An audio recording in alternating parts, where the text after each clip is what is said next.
Hi there, and happy Thursday to everybody, and welcome to another Coffee with Kalefi. Today we're going to enjoy part 2 of Troubleshooting Hydronic Systems. Part 1 was last month, and I think it was a fantastic Coffee with Kalefi that we did, and I think it was just a great reminder to everybody that we've got to look at these systems as a whole. I think it was John that mentioned that it's not always the boiler's fault, much to the delight of many boiler manufacturers that watch our webinar series here. But today, like I said, we're going to talk about troubleshooting hydronic systems. And before we get into that, we're actually going to jump into a couple of housekeeping slides like always. First and foremost, if you have any issues with audio or video, first I would recommend logging out and logging back in again. That usually helps a lot of it, but you can also call the tech support number there for GoToWebinar. If you're looking for a copy of today's presentation in the post-webinar survey, you click the button, you'll get one sent to you right in your email. And then if you can't finish this whole one live, you can actually listen later, usually next week, to this on YouTube. We've already got part 1 actually on YouTube already, so you can watch that if you didn't get a chance to watch it already. And then from there, if you do attend live today, we're going to send you a certificate of attendance. So if you can use that towards your professional development hours, more power to you.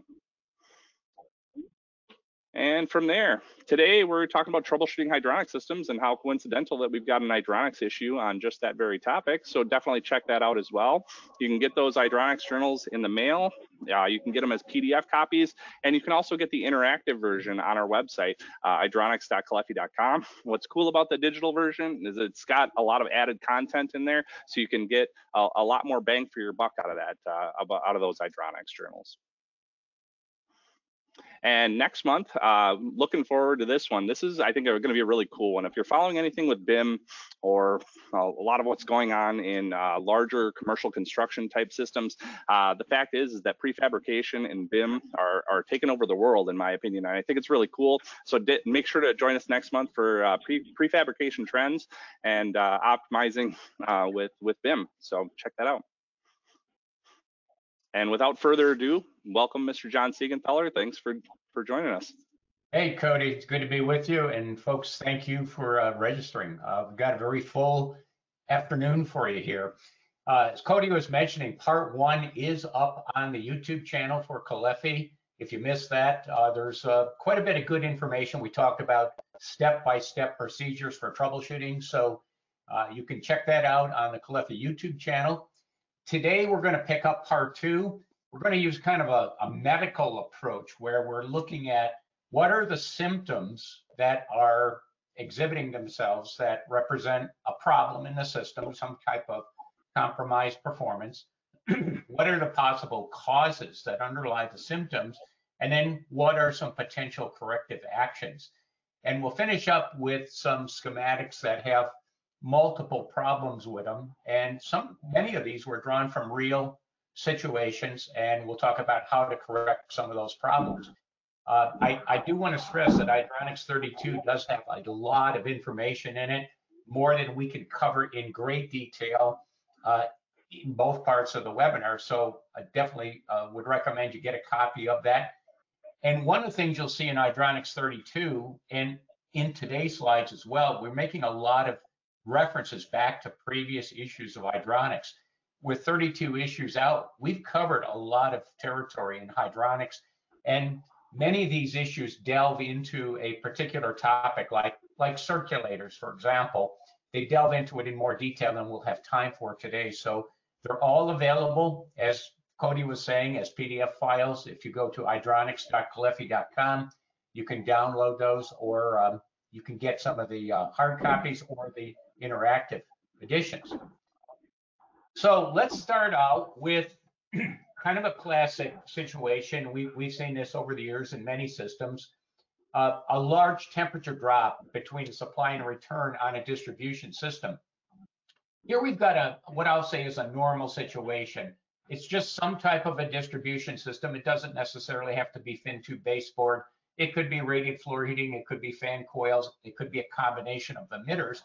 We're going out at 160 degrees. We're coming back at 146. Those are just representative numbers. And if we take the difference between them, we have a delta T of 14 degrees, which is within a realm of good design. Typically, we'll see delta T's on hydronic circuits, and this would be at design load conditions between about 10 and 25 degrees. But suppose you check out a system and we're going in at 160, but we're coming back at 95, okay? Almost always the cause of that is some type of a flow restriction, inadequate flow, low flow rate. And in this case, 0.2 gallons per minute could produce a very high delta T. Now, there's many things that could underlie why that's happening. Some of them could be problems with the circulator. It could be undersized. It could have the wrong circulator speed setting. We've actually seen circulators that were designed for 240 volts connected to 120 volts. We could have air in the system. We could have cavitation. Some of them could also be related to other components in the system. Any device that could get plugged, clogged, like a Y strainer.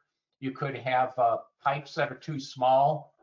Somebody could have designed the system assuming water as the fluid and found out that there's a high concentration of, let's say, propylene glycol, especially in geothermal earth loops that can really slow down the flow rate because of its higher viscosity. You might have a scenario where original cast iron boiler that has very low flow resistance was just pulled from the system and replaced with a boiler that has much higher flow resistance.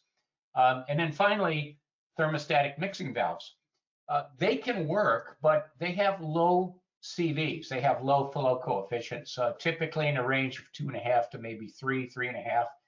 They really shouldn't be applied in high flow rate applications where you're looking for 6, 8, 10 gallons per minute. They're going to have a very high pressure drop, and that could be the underlying cause of that low flow rate. So what are the corrective actions? Well, you basically have to go through that list that we just looked at and just kind of check off what could be that potential problem, looking at the circulator, the pipe sizes, any components that could have a clog in them, and so forth.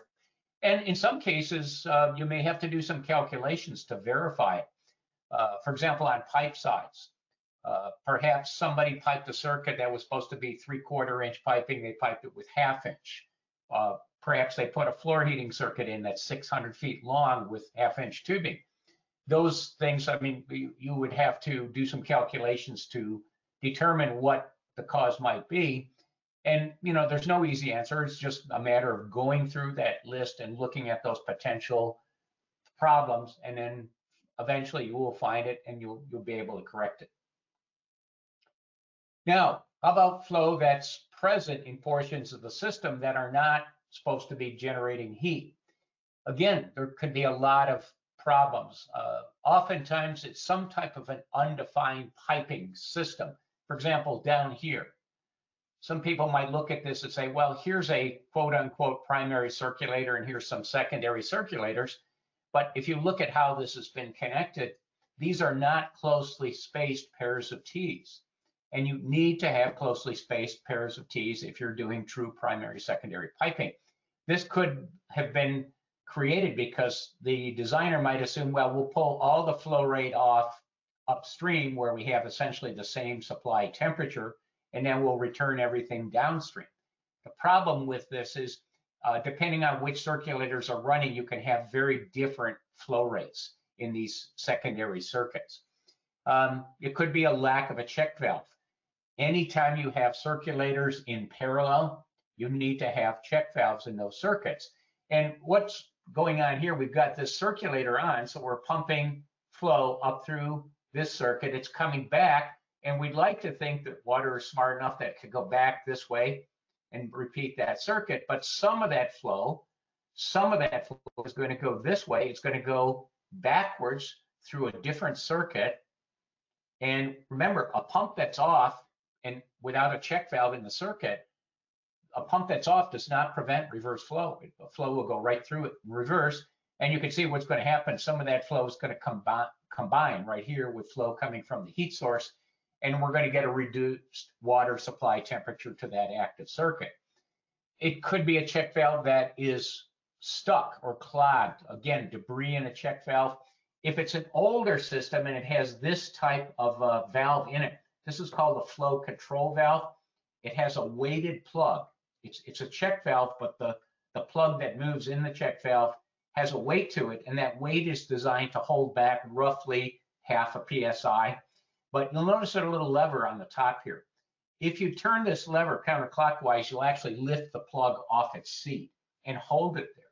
In other words, you've disabled its ability to operate as a device that can block forward thermosiphon flow or block reverse flow. So if you see these in older hydronic systems, make sure that that lever is turned all the way clockwise. That would let that plug come down on its seat.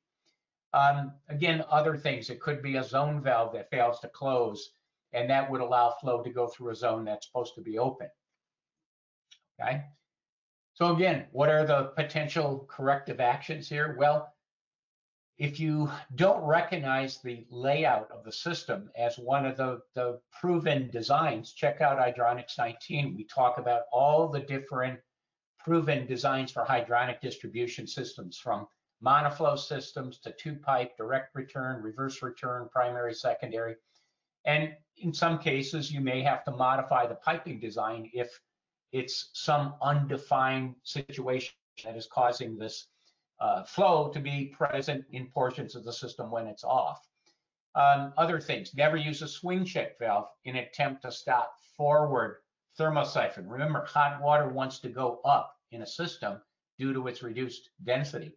And a spring-loaded check valve or one of these flow check valves can stop that to a degree. They can create a forward opening resistance of about half a PSI, but a swing check valve can't do that. A swing check valve has very, very little forward opening resistance, and the buoyancy forces of hot water will just push right through that. Check out proper operation, the actuator on a zone valve. Make sure that the shaft of the zone valve is being turned and that the actuator is operating correctly. Okay.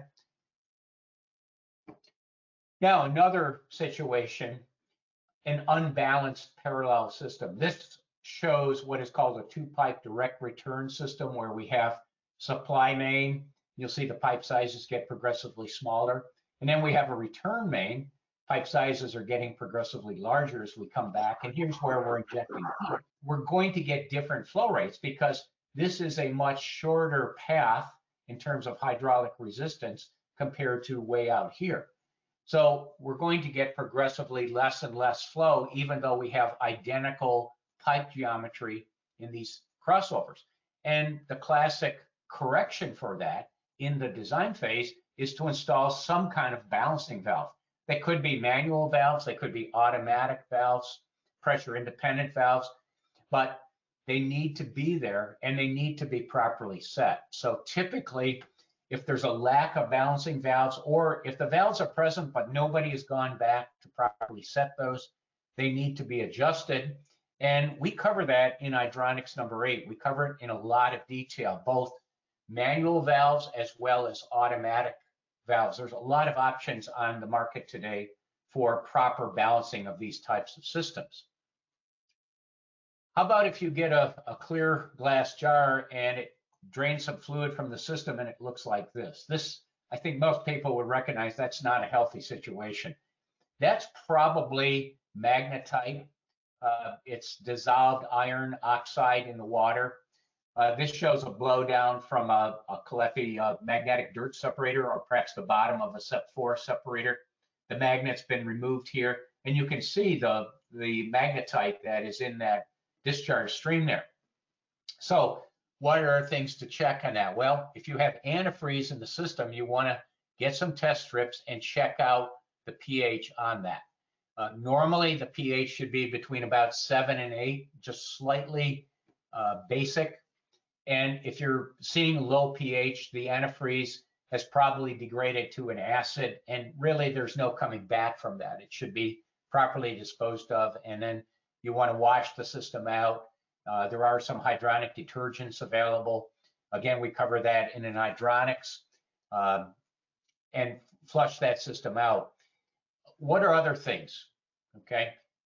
Does the system experience frequent infusions of fresh water?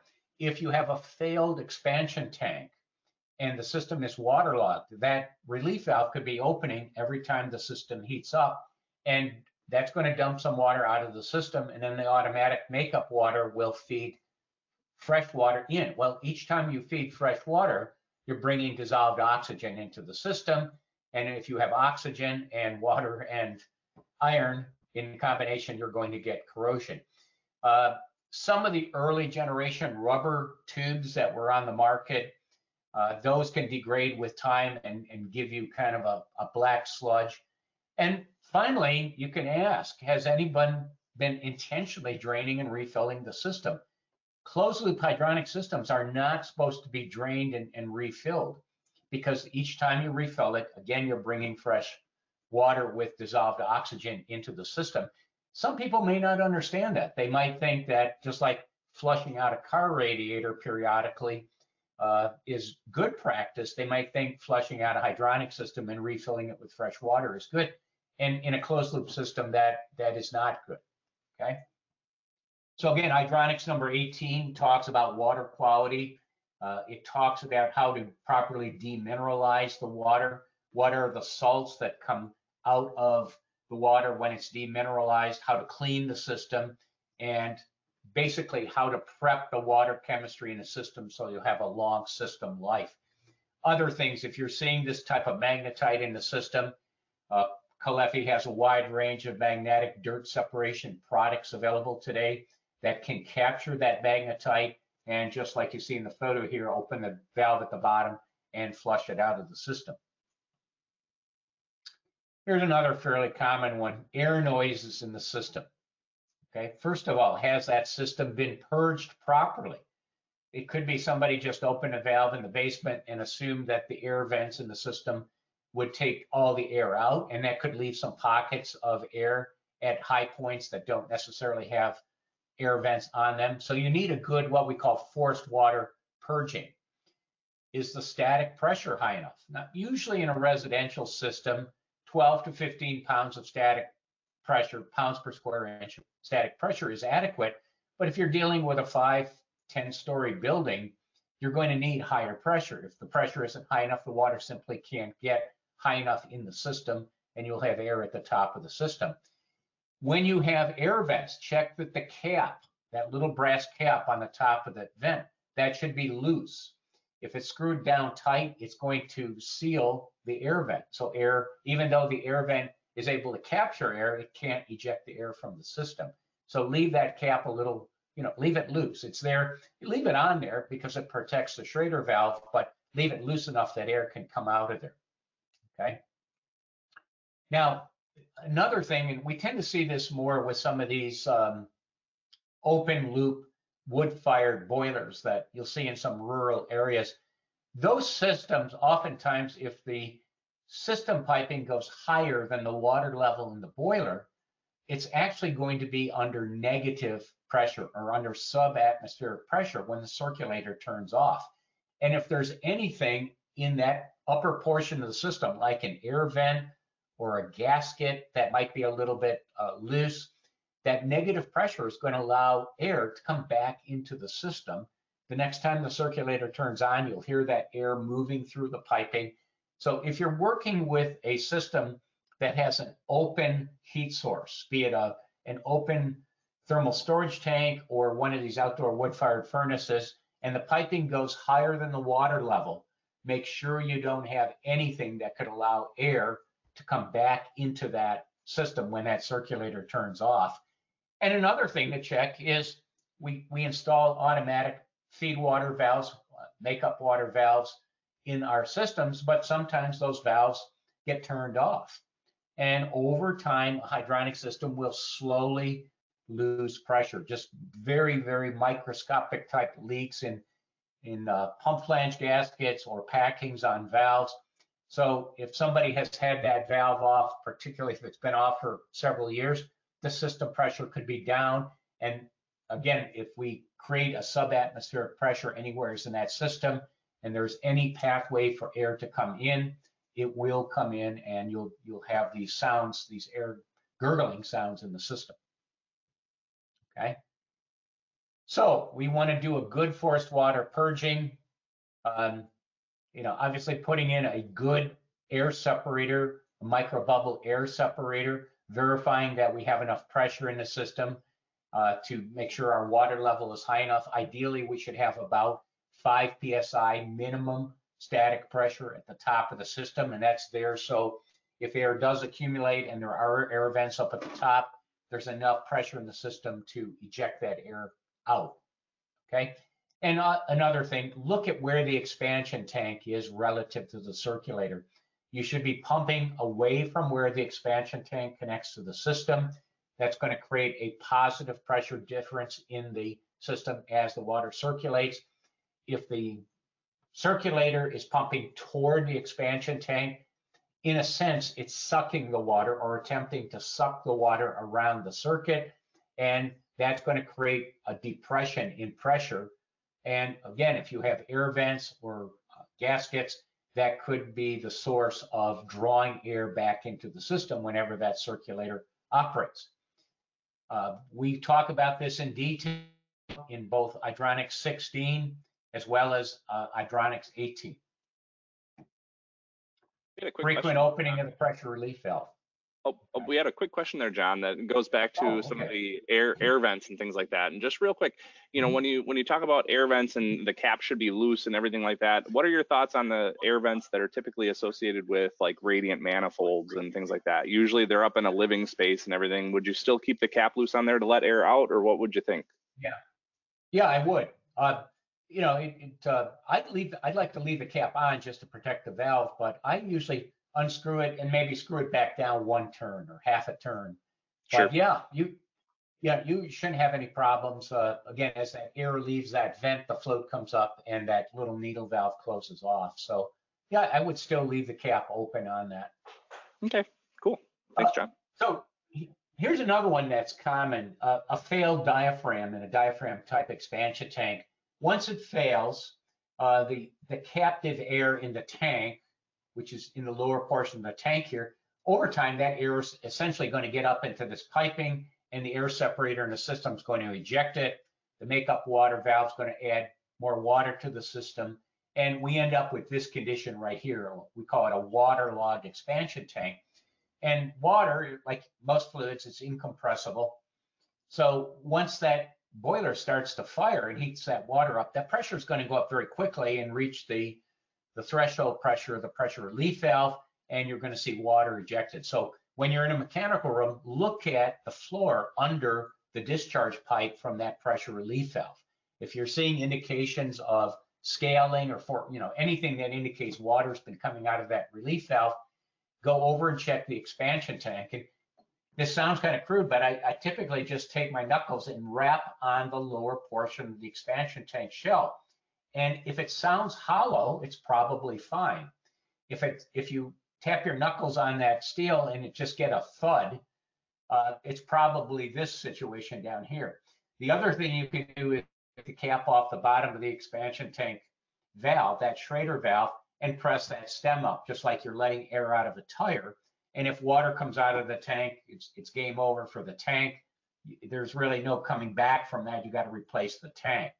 So again, we look for evidence under relief valves, mineral trails or scale on the floor, tap on the expansion tank. If it's an older style non-diaphragm tank, some of those will have a fitting like this, which is meant to control the water and air level inside the tank. Well, if that fitting corrodes or fails, again, over time, that can allow that standard expansion tank to fill up with water. In fact, some of those systems actually have a special valve where once a year when the system is serviced, you basically drain the expansion tank down, and then you count on it filling up with water over the course of the next season. Okay. So again, if you're frequently seeing that relief valve open, check out the expansion tank in the system. Now, I forgot where this photo came from, but this is a case where one relief valve apparently was leaking, so the installer thought it would be a good idea to put a street L and put another relief valve in series. Don't do this. This is definitely not a good idea. Okay, so Again, the potential corrective actions, we've talked about most of these so far. You know, it could be another thing I didn't mention here. Isolate and disassemble the pressure reducing valve in a system. Check the screen. If you have debris on the screen, the feed water valve may not be able to feed water to the system, and over time that pressure is going to go down. Okay, or somebody could have, if the mechanism in that pressure reducing valve has been clogged or jammed, it may not be able to seal, and that's going to cause the pressure to rise, and that might cause a continuous discharge from that pressure relief valve. Usually, if you see water just spraying out of the pressure relief valve, and it's probably something to do with the makeup water system. Something is failing to close off at a certain pressure and just continues to feed water based on the building water pressure. Okay. Now, let's do a poll question here. I'm going to read the question, and then Cody's going to watch the responses, and we'll let you know what the responses are. Real quickly here. Of the following, which is the most frequent performance issue that your technicians find when you're troubleshooting a hydronic system? And I've got 5 down here. Air entrapment or gurgling sounds in the piping, component failure within the heat source, something, whether it's an igniter or a combustion fan motor or something else, something that fails within the heat source. C is inadequate flow for whatever reason, inadequate flow to meet the load. D is some kind of a failure of a zone valve, and E is a plug screen within some water side component. It could be a Y strainer, it could be the screen that's in the feed water valve for the system. So put your responses in, and then I'm going to let Cody kind of fill us in on how that went. Yeah, it looks like we've got a clear winner so far. We'll keep it open for just a quick second here, but yeah, I mean the problems that you can have with these systems are obviously quite vast, but there definitely seems to be a pretty good winner here. I'm going to go ahead and close out this poll, and you can see there that we actually had 39% calling for air entrapment, and then kind of almost a 3-way tie there, pretty close, or a 4-way tie for the other 4 particular options that you offered there, John. But most of all is going to be air entrapment. So good. Well, again, those slides that we've talked about and those references back to those previous issues of hydronics, good place to start to correct that. Okay. Noise coming from zone valves. Well, again, there can be multiple causes, but I want to start in with just a little bit of discussion on circulators. When you're doing any type of zones using valves, whether it's zone valves or thermostatic radiator valves or valve actuators on radiant manifolds, ideally you'd like to use a flat pump curve. You'd like to select a circulator that has a quote unquote flat pump curve. We don't want a lot of change in differential pressure as we change flow rate. And you can see here, the flat curve is much closer to that ideal than the steep curve. Now, some circulators on our market are specifically designed to give high differential pressure or high head at relatively low flow rates. And I've run into installers that think that's a good combination for zone valves. In a sense, they just want to overpower. They think they're overpowering whatever they've created from a piping standpoint with a high head circulator. Well, the problem with a high head circulator is large changes in differential pressure over relatively small changes in flow rate, and that causes fairly wide changes in flow rates in different zone circuits, depending on which of those circuits is on. So let's start with this. Don't use circulators with steep pump curves when you're doing any type of valve-based zoning. And again, here, this is kind of an explanation. Here's our flat curve for our circulator, and these blue curves represent the head loss from the system depending on how many zones are on. And you can see if we start with just one zone on, we're at a certain differential pressure here, which if we know the head and we multiply it by the density of the fluid divided by 144, we get the differential pressure in PSI. But as we go to more zones open, you can see we're getting small changes in differential pressure here. But if we were using the circulator with the steep curve, we're getting much larger changes in differential pressure. Okay, so that could be one of the problems. Anytime you're doing valve-based zoning, you should have some means of differential pressure control. We're going to talk about some options for that on the next slide.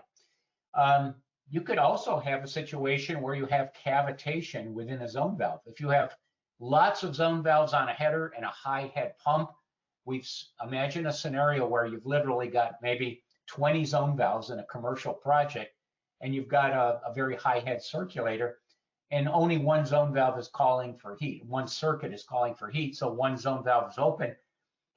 That circulator is just blasting the flow through that zone valve, and it's going to cause noise, very noticeable noise. We were actually on a project once where we could hear the zone valve buzzing, and we were outside a mechanical room with a closed door on the mechanical room. It was that loud. You could have debris lodged in the zone valve. It could be some type of a failure where the disc in the zone valve isn't moving through its full travel. How about if the zone valve is installed backwards? That happens. Anytime you're installing a valve, always look to see if there's a flow direction arrow and make sure you're getting it in the proper direction. If you install the valve backwards, what's going to happen is as that disc comes down near its seat under low flow conditions, you're going to get erratic operation. You get very, very high localized flow rates through that opening, and that can actually draw that disc, slam it down on the seat, and you can get water hammer, and eventually you'll get erosion of the valve seat. Now, one way to correct differential pressure changes is to use a differential pressure bypass valve. These have been around for decades. Caleffi has these. What they do, let's just start with our steep pump curve here, okay? And if we had one of these installed as a parallel branch to our zone circuits, and we have a certain setting on it, you can see the setting right here on the shaft. Once we get up to what we call the threshold setting of the valve, in a sense, you can think of the upper portion of the pump curve as going away, and effectively think of this line as the remainder of the pump curve. And what it does is it takes what would normally be high changes in differential pressure, and basically by throttling some of that energy through the valve, we have much smaller changes in differential pressure. Now, this does correct for the problem, but I will stress it's a parasitic form of correction. It's basically a valve that is throttling away some of the mechanical energy in the flow. It's sort of like driving your car with your brakes partially applied and your foot pushed the gas pedal all the way down. You might be able to control the speed of the car, but it's certainly not very efficient. And what's basically happened in the market right now with the availability of pressure regulated circulators, they can be set into a couple different pressure modes, one of which is called constant differential pressure. And the pump will automatically adjust its speed as a zone valve opens or closes. Think of it as cruise control on differential pressure. You've set a certain differential pressure into the controls within the circulator, and the circulator just tries to stay at its set point. So if something in the system changes, like a zone valve opening or closing, the pump feels an attempt to change differential pressure, and it responds by either speeding up if a zone valve opens or slowing down if a zone valve closes. And the goal is to maintain essentially constant differential pressure. And if you've designed a system with low loss headers, you're going to have basically constant differential pressure across your supply and return header, regardless of how many zone valves are open. So this has become more of a normal procedure for controlling differential pressure. Again, these circulators they've been on the market for roughly 15 years, but over the last 5 years, there's many of these products becoming available. So You can still use a differential pressure bypass valve with a fixed speed circulator, or if you're using a modern ECM circulator, set it for constant differential pressure. And again, we talk about this both in Hydronics 7 and in number 16 on circulators. About ticking sounds from piping, okay? If somebody has drilled some holes through the floor joist, we're looking down here at the floor framing. Let's say they've just kind of eyeballed it down through with their hole saw. There's going to be times where the pipe might scrub against the joist here, and then maybe it scrubs against it down here. In other words, you've kind of bent this pipe a little bit and pushed it through, and it's making contact with that wooden framing. Well, when you send hot water down through that pipe, it's going to expand, and it's going to scrub, it's going to rub, it's going to expand against that wood, and you're going to get some sounds from it. Same thing with PEX. In fact, even more so with PEX, because PEX moves quite a bit more for a given temperature change compared to copper. So the takeaway is when you're running piping through framing, use a chalk line or use a laser, line them up, and make sure your holes, I would say at least 1/8 of an inch of clearance on each side of the pipe. So nominally you want to drill a hole that's at least 1/4 of an inch larger than the OD of the pipe. And you can see some examples of it up here. Okay, so we look for that. Do we have pipes that are rigidly clamped to wooden surfaces? If you're using some of the old copper straps and you've drawn those screws up nice and tight, again, that pipe is in tight contact with the wood framing.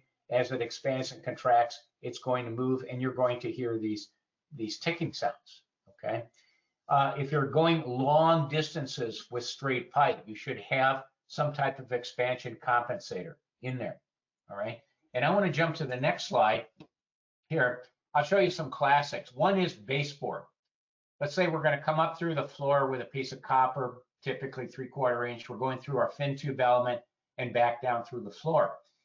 We want to drill these holes oversized, but we want most of that oversizing to be on the outside of the pipe. Because think about it, when we install that piping, essentially the piping is at room temperature, and it might get a little cooler, so we could still leave a little bit of space in here, so that assembly could contract slightly. But it's more likely, especially with high water temperatures, that the expansion is going to be outward. So leave more of the hole on the outside here, and then use an escutcheon plate to cover it. Down here, PEX tubing in comparison to copper is about 10 times as much expansion in length for a given temperature change. And there are values that you can use to calculate, for example, a 50-foot length of copper that undergoes a 100-degree temperature change, how much of a change in length will occur. But it's a nominal 10-to-1 relationship there between PEX and copper. So you have to be careful with PEX tubing. One of the places where we've seen this as a problem is when underground PEX tubing comes in from an outdoor wood furnace and connects directly to, let's say, copper pipe. That PEX, when it expands under the temperatures, those furnaces can generate 180, even 190 degree water. When that PEX expands, it'll actually bend the copper tubing. It's a very powerful force. So you need some kind of an expansion compensator, something like this. This is a prefabricated piece of PEX tubing with some cold expansion fittings. Here's a classic one that uses a braided hose. You need to either make changes in direction that can accommodate that expansion or put expansion compensators in. If you are going to clamp the pipe to unistrut, for example, use a cushion clamp like this. This will be able to absorb some of that movement without metal-to-metal contact directly between the clamp and the pipe. Okay. Just as a side note, a PEX aluminum PEX has a much lower coefficient of expansion compared to PEX. The aluminum layer in the tubing limits the expansion. So one of the things we've done when we work with any type of radiant panel that has aluminum plates, we specify PEX aluminum PEX tubing because its coefficient of expansion is very similar to the aluminum plates. You don't get a lot of differential movement compared to using just PEX tubing and aluminum plates. Noise from circulators. Again, there could be a lot of potential causes. It could be air in the system, which will cause what we call gaseous cavitation. That's typical at startup on a circulator. You'll hear some gurgling sounds. If the system's designed right, that should clear itself up pretty quickly, especially with a good forced water purge and a good microbubble air separator in the system.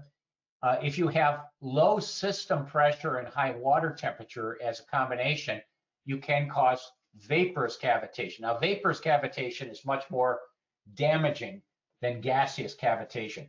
Gaseous cavitation can typically be dealt with by purging and removing air from the system. Vapor cavitation can happen in water that has absolutely no dissolved air in it.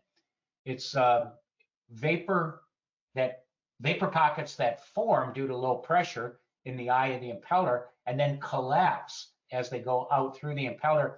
And that collapsing can actually, over time, erode even stainless steel impellers. So we don't want vaporous cavitation. Again, Hydronic 16 talks about how to know whether a system is going to be protected against vapor cavitation using net positive suction head concepts. If we have high pressure drops upstream of a circulator, like a strainer or a balancing valve, we don't want to do anything on the inlet of a circulator that can cause turbulence or significant pressure drop. In general, we want to have at least 10 diameters of straight pipe with nothing in them on the inlet side of any circulator. So again, we don't want T's, we don't want elbows close up. You could have debris inside the impeller. Solder balls can be in there, Teflon tape, other things. Remember, when you pick up pipe from a wholesaler, move it around, it's been in a lot of different scenarios. You could have insects in there, you have sawdust, drywall dust, and so forth. Or you could have a failed bushing. Typically, this is rare, but it can happen.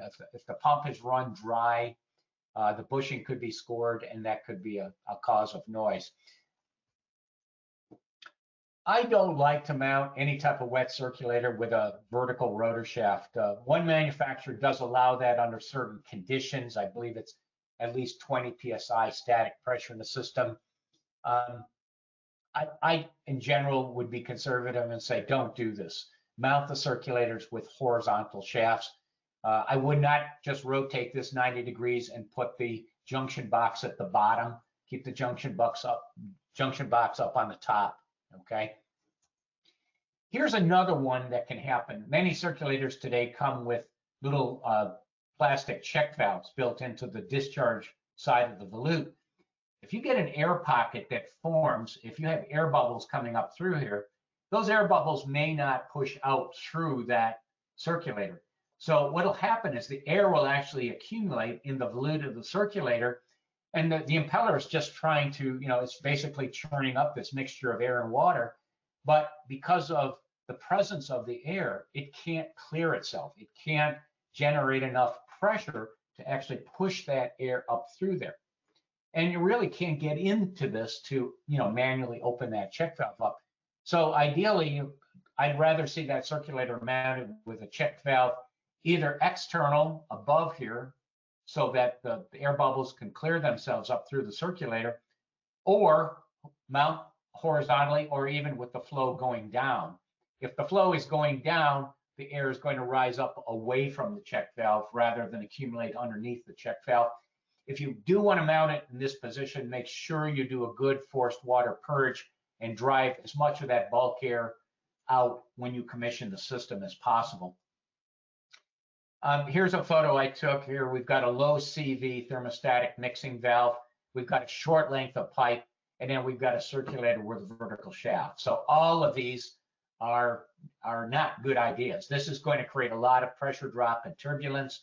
We don't have anywhere near 10 pipe diameters here, and we've got a vertical shaft on the motor. So again, this stuff happens out in the field. I'm sure many of you have seen scenarios like this. These are things to take a look at. Okay, and again, hydronics number 15 on air and dirt separation of systems, as well as hydronics 16 on circulators. We talk about these in more detail and show the calculations, for example, on net positive suction head to avoid cavitation. All right, how about this one? Significant flow variations depending on which circulators are operating. Well, if somebody does this, they take a high flow resistance modulated condensing boiler with a compact heat exchanger and put a header and put 6 zone circulators. There's just, this is a huge flow restriction. So as more of these circulators turn on, you're trying to push more and more flow through this high resistance boiler.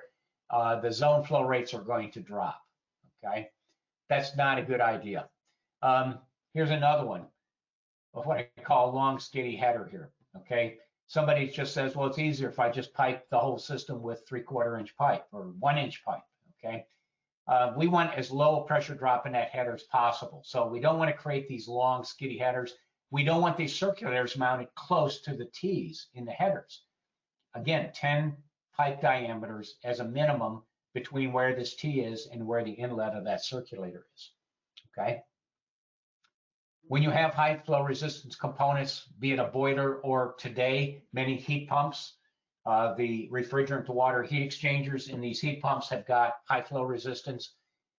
Put in a hydraulic separator and a separate circulator. The circulator is just responsible for this portion of the system now, and that frees up this circulator to create the necessary flow for the distribution. You can use closely spaced T's. Some manufacturers actually sell the header assembly today so that you basically can put all these components together. And if you're building a header, build it short and fat. Be generous, size that header so that under maximum flow, in other words, when all 4 of these circulators are running, we don't want the inlet flow velocity to go over 2 feet per second.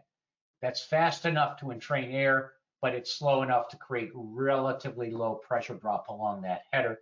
So as different circulators turn on and off, the differential pressure they feel in the common piping of the system, that would be from the return header back through the heat source or back through the hydraulic separator and then onto the supply header, that pressure differential doesn't change much at all. And that is hydraulic separation, okay? So again, watch out for high flow resistance components, isolate them using either hydraulic separators or closely spaced T's. How about improperly placed sensors? We've seen a lot of this. This one is one in particular. This is on a pellet boiler system. That sensor is actually supposed to measure the temperature in a thermal storage tank. You can see the top of the tank right here. So the installer took some duct tape and taped it on a pipe that's a few inches above the top of the tank. There's no way that that is going to give you proper indication of the tank temperature. And then, of course, the boiler gets the blame. Well, the boiler is just responding to its controller that thinks this sensor is somewhere inside a thermal storage tank. Here's another one.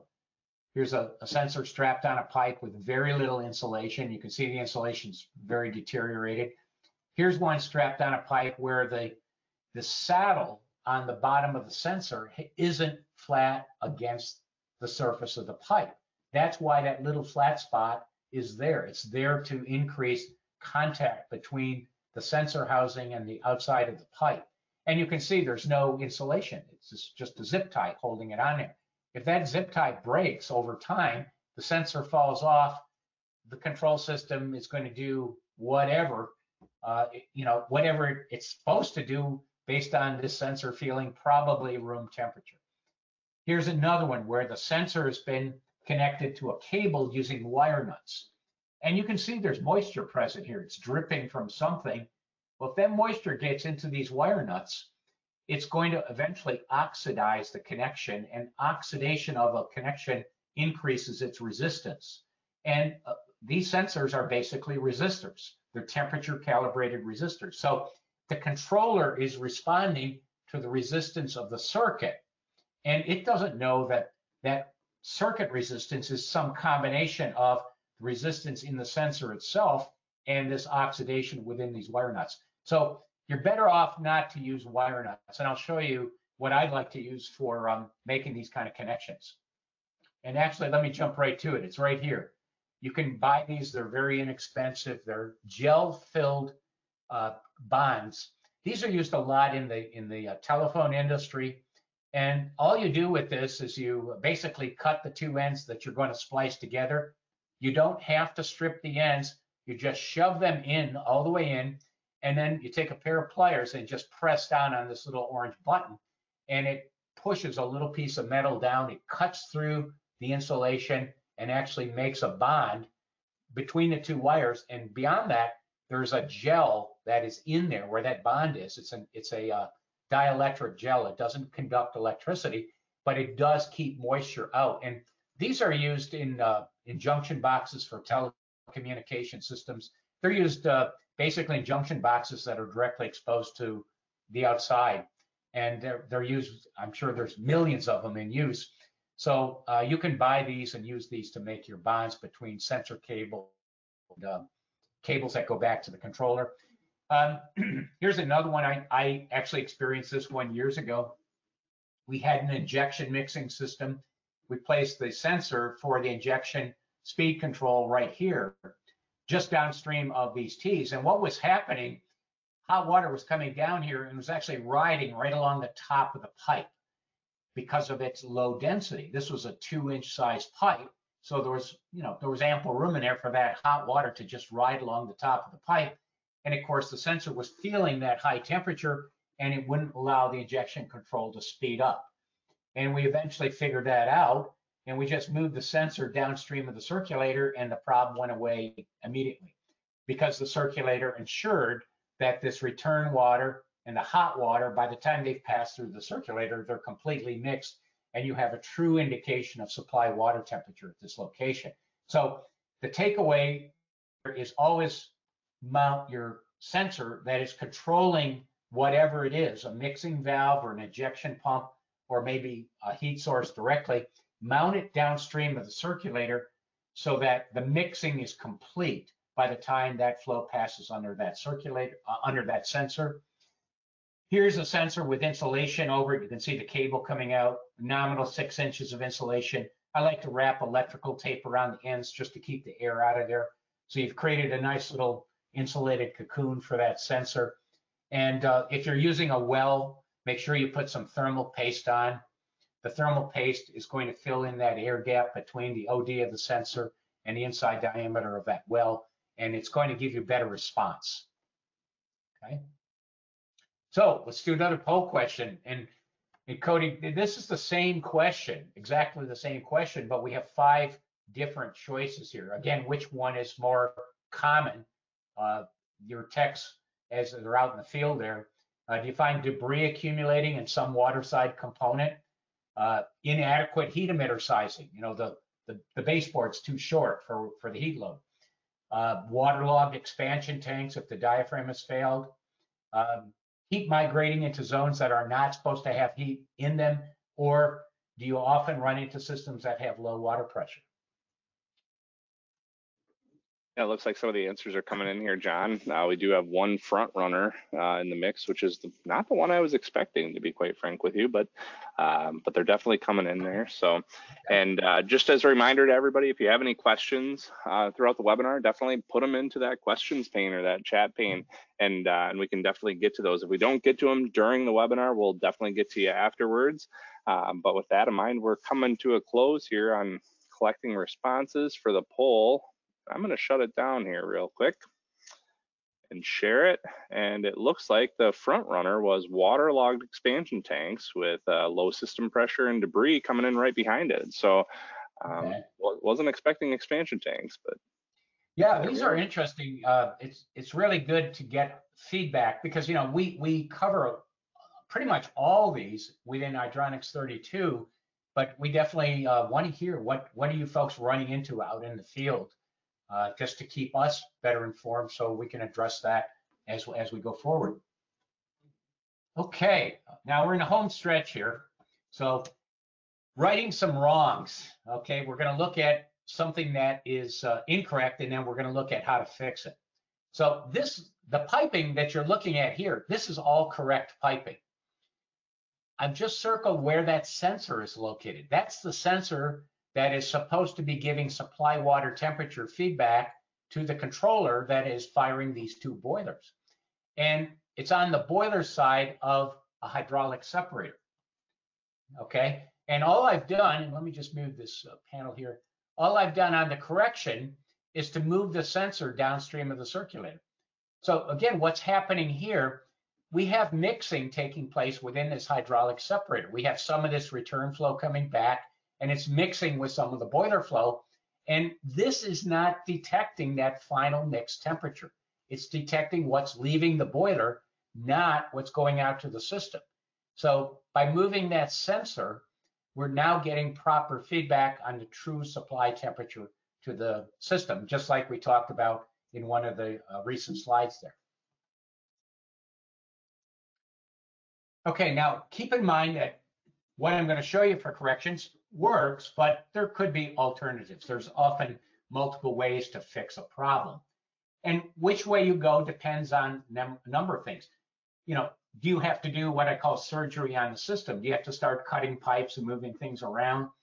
Obviously, you don't want to do any more of that than necessary, so you have to assess what can I do to correct the problem with minimal invasive surgery to the system, if any.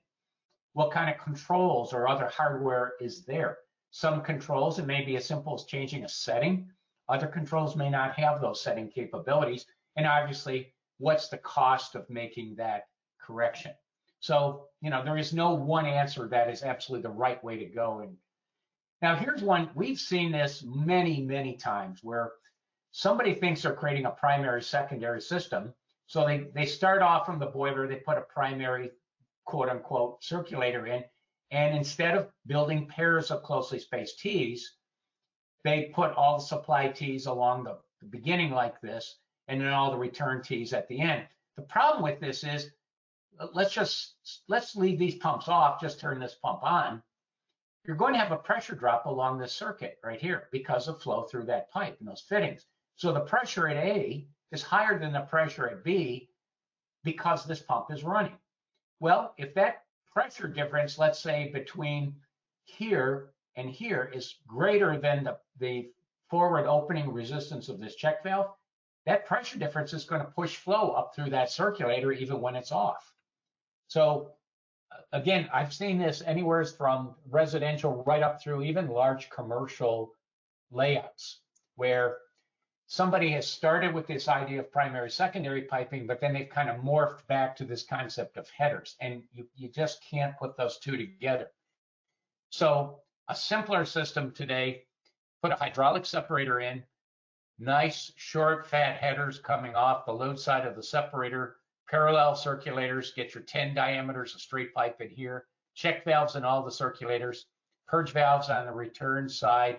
This eliminates the situation that you have here, and you can see there's 4 circulators here, there's 4 circulators here, okay? And this probably installs with less labor than putting all this together. So this is a preferred solution. Here's another one, counting on a variable speed circulator that watches the boiler inlet temperature and counting on this to prevent the boiler from condensing. The bottom line on preventing condensation in any boiler is you have to be able to decouple the load from the boiler. Think of it like a clutch in a car. You have to be able to completely decouple that load from that boiler under certain circumstances. And then as the boiler temperature rises, you let the clutch come back out and you're re-engaging the distribution system with the boiler. So you can use a high flow capacity thermostatic mixing valve. Caleffi makes one called ThermoProtect. Basically what this will do is it'll just keep the flow in this pathway until that temperature is above the thermostatic setting in the valve. Then it'll start to allow some of this cool water to come back in, and in doing so, it'll allow some of that flow to go back out. So we're using 2 thermostatic mixing valves here. Another option is a motorized mixing valve with a controller that can sense the boiler inlet temperature. The controller will have the logic that watches this temperature, and when this temperature is below the setting on the controller, and a typical setting is about 130 degrees Fahrenheit, it's simply not going to open the hot port of this valve. All right, so it will allow flow through the separator here. Remember, you're getting air separation, dirt separation, as well as hydraulic separation. And once this sensor is above that 130 degrees, it will start to open up the hot port. It doesn't just pop it open, it opens it slowly and continues to monitor this sensor. If it sees the sensor starting to drop, it'll start to throttle back on the hot water. So this is a very simple setup. There's plenty of product on the market today to build a setup like this. Here's another one we ran into: 2 modulating condensing boilers, each with their own circulator, a Y strainer, and then a header with a whole bunch of zone circulators on it. These circulators are in effect in series with these circulators. Okay, we have the lack of hydraulic separation here. All right, depending on which boiler circulators are on and which zone circulators are on, we're going to have wide variations in flow rates through these boilers. And again, these are high flow resistance boilers. We don't want to directly pipe these boilers to the headers. We can do a hydraulic separator, make sure that, you know, the hot off the top. I just brought this piping down here, and I've got the supply sensor down here. Now there's mixing that's going to take place in this. So we are downstream of our mixing point. So we're going to, we're actually measuring true supply temperature off to our zone circulators. Another option is to do away with these circulators, especially in a new design, new install. I would rather do this. I'd rather use some type of valve-based zoning and a modern variable speed pressure regulated circulator. One circulator instead of all of this. This circulator will automatically ramp up and down as these zone valves open and close. Again, we want short fat headers here. We want minimal pressure drop in these headers. We've got our separator in there doing air, dirt, and magnetic particle separation, which that latter one, magnetic separation, very important when we're using circulators, modern circulators with permanent magnet rotors. Okay, so again, going from this to this is a salvageable surgery on the system. If we could design from scratch, this would be at least my preference. Here's another one. Somebody wants to use an air-to-water heat pump, so they pipe it directly to a manifold with a bunch of valve actuators on it. At times, you might have only one of these zones open. That's going to choke the flow down through this heat pump. It's going to shut off on a high head pressure switch. And they piped a ModCon boiler to a pair of closely spaced tees. Well, the idea here is that this ModCon boiler is the auxiliary. If something goes wrong with this, or if it can't put out enough heat, this would fire and inject heat right here. Seems like a reasonable concept, but think about it. If this is outside and it's down for service, all your return flow has to go outside before it could come back and go by where the boiler injects heat. And that's just a heat dump. We don't want to do that. All right. Put the 2 heat sources in parallel, each with their own circulator, each with their own check valve. Dump that into a buffer tank. We've got a lot of zoning here. We can't starve a heat pump for flow. One of the biggest problems with heat pump installations is somebody has done something in the system and starved the heat pump for flow. You're looking for at minimum 2.5 gallons per minute per ton of flow. So residential heat pump, 4 ton, that's 10 gallons a minute minimum. You're not going to get 10 gallons a minute through a radiant floor circuit if this actuator is open. So that's why we've got the buffer tank in there.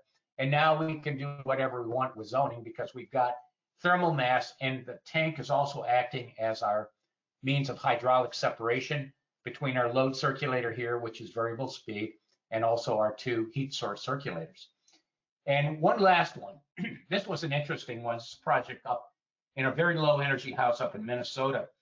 And what was happening is they had a small electric boiler. They had radiant floor heating in the basement in a slab, and they had panel radiators upstairs. And what was happening is every time the thermostat got turned up in the basement, the upstairs would start to cool off. There was very lukewarm water temperature.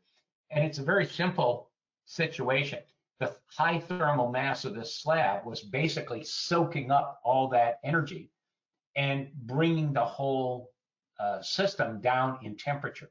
Remember, a thermal mass basement slab, it takes a lot of heat to bring that up to temperature. So if that thermostat was set back at night and then turned up maybe 4 or 5 degrees, that slab is simply going to suck up all the BTUs, or most of them, leaving very little for up here.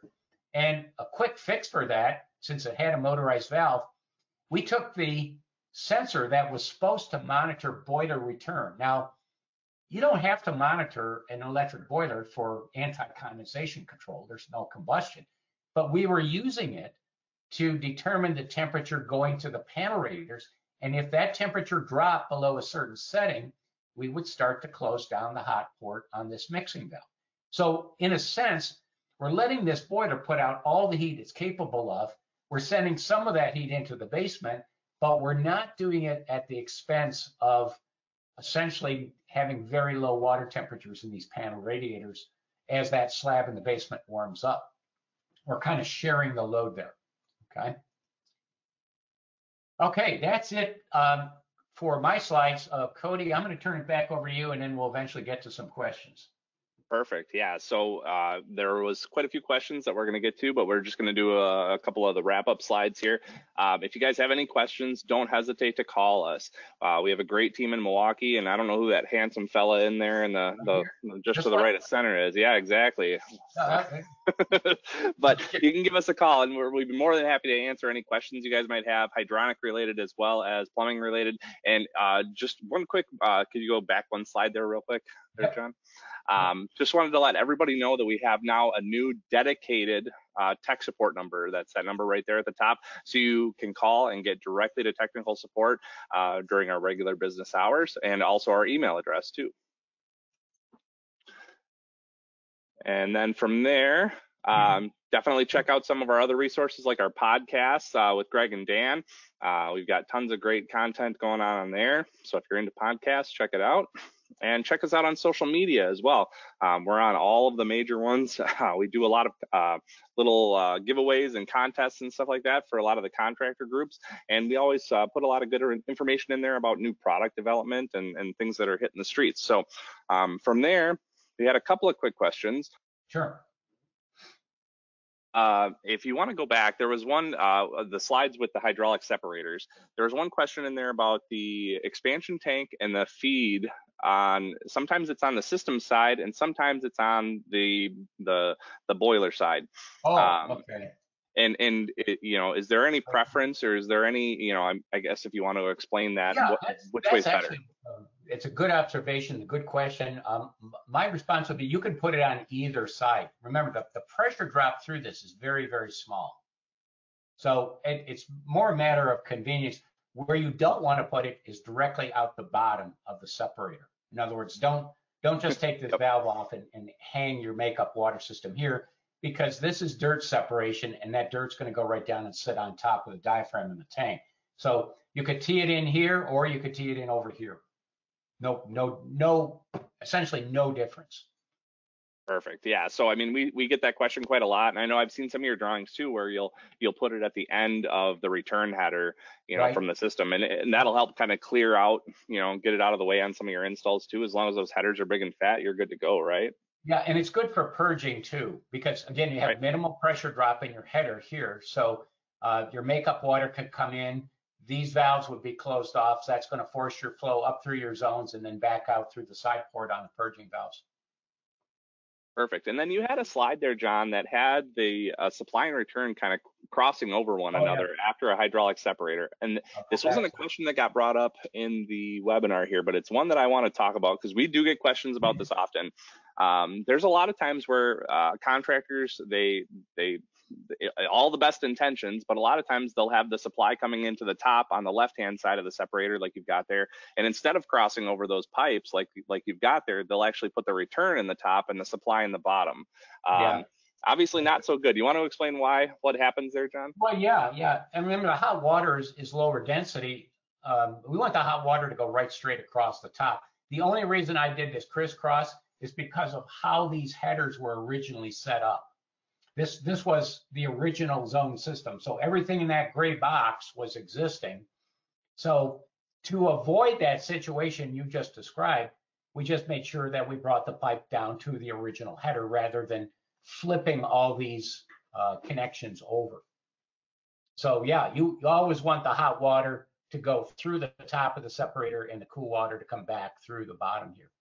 And some of the downsides that I've seen from it, John, too, is that, you know, you're expecting the highest temperature water coming from the boiler to enter in on that left side, and you're expecting it to go through the hydraulic separator and out the bottom port on the right side, and then vice versa with the returns. And what you end up doing is you mix down your temperature going out to your system, and you mix up your return temperatures Correct. for your boilers, which is no good in either scenario. Correct. And yeah, no bueno. Yep.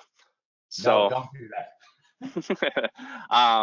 There was another good question in the pre-submitted questions asking about ghost flow and how does it get past a check valve in a circulator or a check valve anywhere for that matter. I don't know if you want to jump in on that one, John. Yeah, ghost flow. You know, again, we talked about there's a lot of potential causes. It could be lack of a check valve, whether it's in a circulator or whether it's external. It could be one of those old flow control valves where the shaft is open and essentially the plug is lifted off the seat.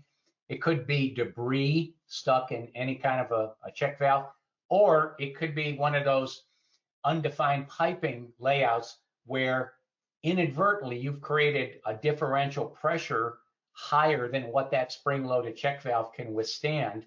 Remember, they only withstand about half a PSI. And if you've created inadvertently a situation where you turn on a primary pump, for example, and you're creating 1 PSI or 2 PSI, that's enough pressure to just push right through the circulator and that spring-loaded check and push that flow out into zones that are not supposed to be getting any hot water. Yeah, and that's something that we obviously want to avoid there too. So there's one last question, and then we'll call it quits. I think the question talks about that Minnesota house with the basement slab being prevented from absorbing all the heat. Yep. Question was, how did the system know to continue heating the slab when demand upstairs was satisfied? That one right there. There's going to be a thermostat on this zone down here. You know, it's a parallel zone coming off of here. So this pump would stay running, the mixing valve would stay active, and it would just continue to feed through there. Okay. Well, interesting, easy enough. So perfect. Well, there was a lot of great questions, and some of them we did not get to during the webinar here today, but we will for sure get back to you with any questions or with any answers that we can provide. And you know, if there's any questions outside of that, don't hesitate to contact our tech support team. And thanks so much, John, and thanks everybody for attending. We had a great audience today, and everybody have a great day, I guess. Thanks, Cody. Thanks, John.